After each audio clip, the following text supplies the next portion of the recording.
e nós vamos falar mais sobre pandemia e vacinação com Jorge Calil, que é diretor do Laboratório de Imunologia do INCOR. Doutor Jorge Calil, boa tarde. Boa tarde, um prazer estar com você. Bem, então, Jorge Calil, nós estamos acompanhando toda essa dificuldade aí de negociação para se obter os insumos necessários. São Paulo está animado agora com a possibilidade de receber o necessário aí para fornecer mais 5 milhões de doses, 5 milhões e meio, mas tem toda essa dúvida também com relação à Índia e, na verdade, essa preocupação de São Paulo com relação à Coronavac tem a ver com algumas demoras aí, atrasos da China em fornecer as vacinas. Se houver algum problema em relação à campanha de vacinação, em relação a dificuldades da gente ter continuidade com a produção local?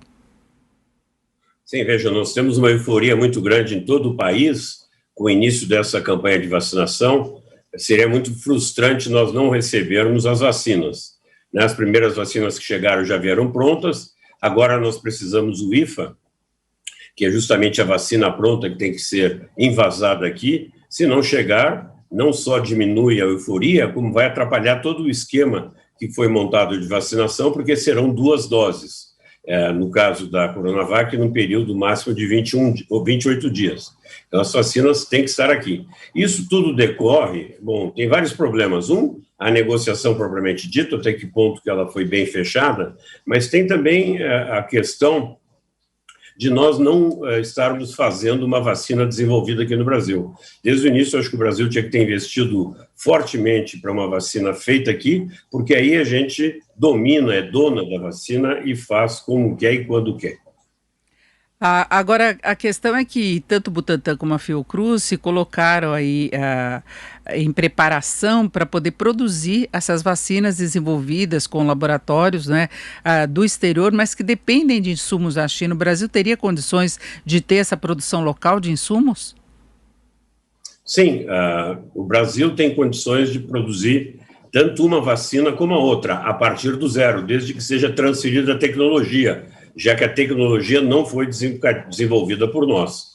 E para isso, por exemplo, o Butantan tem que ter uma fábrica, que eu acho que deve estar sendo construída, toda equipada e dedicada a isso, com alta segurança, porque vai crescer, vai multiplicar vírus ativo, e depois vai inativar. Por enquanto, o que a gente está fazendo, primeiro nós recebemos a vacina completamente pronta para administrar, e na segunda etapa nós recebemos a vacina, em princípio pronta, ela só é envasada aqui no Brasil. Ela só é envasada para depois distribuição. O ideal é que a gente faça desde o início, ou seja, que a gente cultive as células para produzir o vírus, depois a gente isole o vírus, purifique e depois inative. Isso ainda não foi feito e isso vai demorar um certo tempo, porque tem que ter uma fábrica dedicada. Parece que a Fiocruz conseguiu readequar uma área que eles tinham para produzir a vacina de Oxford. Agora, aqui no Butantan, vai ter que ser feita uma fábrica que, imagino, esteja em construção. E do Butantan já está em construção também, agora por enquanto está contando com essas doses que vêm para ser envasadas aqui no Brasil, para tentar acelerar a oferta. Agora a demanda é muito grande, né? Nós tivemos toda uma discussão de convencer as pessoas a tomar vacina, mas nessa primeira etapa o que está sendo atendido são aquelas pessoas que precisam mesmo, que estão na linha de frente, que têm uma maior vulnerabilidade, ainda se vai chegar essas pessoas que têm comorbidades, os mais idosos, então a gente tem um longo caminho até chegar naquele momento de quem não quer tomar vacina, decidir se vai ou não vai tomar vacina, não é? Eu, particularmente, já estou agendado para quinta-feira de manhã tomar minha primeira dose de vacina. E espero que todo mundo cumpra o seu dever consigo mesmo e um dever cívico, que é tomar a vacina para que a gente consiga controlar essa doença que tem matado tanta gente e causando tantos problemas para todo mundo. Eu confesso que fico com um pouco de inveja desse seu agendamento aí, que eu gostaria de estar na fila já também para receber a vacina, mas eu falar da questão do fluxo mesmo, da demanda que nós temos necessariamente desde o início, não é? Há uma corrida agora, inclusive porque os números estão piorando da pandemia, não é? Sim, nós temos o caso de Manaus, com novas cepas vindo aí, que nós temos que entender direitinho. Pode ser um problema muito grande que está começando e que vai, talvez, estender o tempo de pandemia.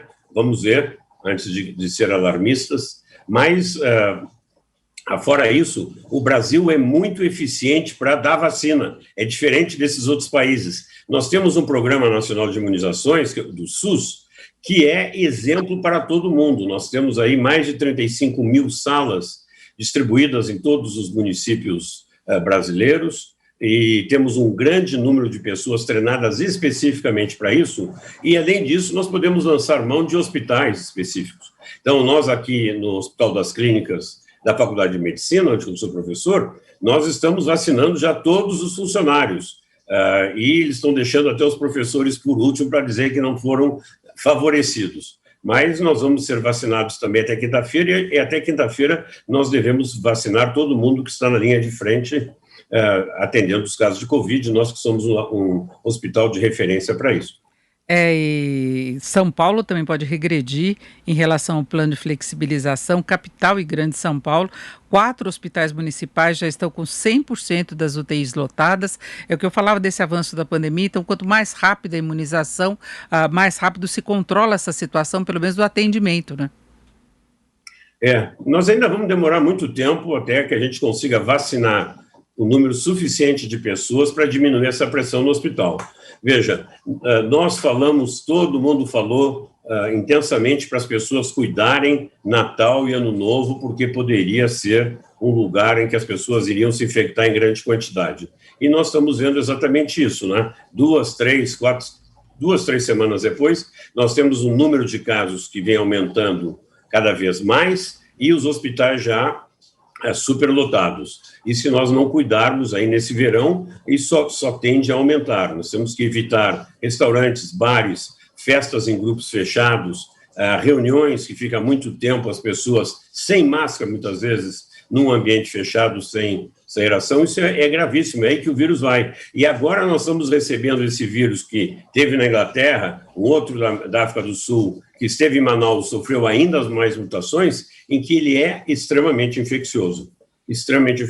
E talvez ele fuja, inclusive, da resposta imune que foi feita com as primeiras cepas que circularam, o que seria gravíssimo, porque as pessoas que já tiveram a doença poderiam estar de novo suscetíveis, como estão acontecendo alguns casos em Manaus, que nós ainda estamos estudando para fazer um anúncio mais oficial. E informações que vêm de Manaus que tem chamado a atenção também a quantidade de jovens com casos mais graves, o que diferencia o padrão que a gente vinha registrando em relação à pandemia. De acordo com os registros de óbitos, nos últimos 30 dias, 4 em cada 10 vítimas fatais tinham menos de 60 anos no estado. É uma coisa que tem sido relatado pelos médicos de lá, é a gravidade de casos aí com mais jovens. Exatamente. A doença, o vírus em si não parece que cause doença mais grave, mas ele infecta mais pessoas mais jovens. Inclusive, alguns desses variantes infectam mais crianças, que até agora estavam livres, ou praticamente livres da doença. A variante de Londres, ela infecta 25% mais crianças e 15% mais adolescentes. E também pessoas entre 19 e 55 anos, ela é mais infectante. Então, isso faz com que essa população que se achava mais ou menos protegida, ela passe a ser suscetível também e tenha que realmente se cuidar. Agora, há um monitoramento com relação à chegada dessa nova variação nos outros estados? Nós já tivemos alguns detectados em São Paulo, mas têm sido feitos exames para se detectar as pessoas que pegam agora, desenvolvem a Covid aqui no estado, por exemplo, quais poderiam estar com essa nova variação? Bom, essa variação ela tem que ser estudada em laboratório altamente especializado. Existe uma rede que foi criada pelo Ministério de Ciência e Tecnologia, chamada Rede Vírus, em que temos virologistas espalhados pelo Brasil que colhem amostras e estão constantemente sequenciando para saber a prevalência dos diferentes tipos de vírus nas determinadas populações. Então, isso está sendo feito, poderia ser feito até de uma forma mais agressiva, né? Se for feito um investimento ainda maior. Porque se tem que se detectar, né? Porque é um problema, o Brasil já está sofrendo restrições, por exemplo, de viagens para o Reino Unido, para outros países europeus, por causa dessa variação que foi detectada aqui. O Japão alertou que eram brasileiros que viajaram daqui para lá, que apresentaram também essa variação. Então a gente vê que no exterior eles estão tomando esse cuidado e é importante que o Brasil não fique atrasado, né? É, nós temos que cuidar para não ser um país, né, discriminado no resto do mundo. Se nós não tivermos vacina suficiente, nós tivermos uma vacina que seja aceita mundialmente, daqui a pouco não vão aceitar que a gente vá para lugar nenhum, nós vamos ter que estar restritos ao Brasil. Isso também atrapalha tudo, a área comercial, a troca de informações, de tecnologias e tudo mais. Então, nós temos que, efetivamente, controlarmos e termos, digamos, soluções para o que vem aparecendo por aí. É isso, ouvimos Jorge Calil, que é diretor do Laboratório de Imunologia do INCOR. Doutor Jorge Calil, muito obrigada, uma boa tarde. Uma boa tarde para você, Denise.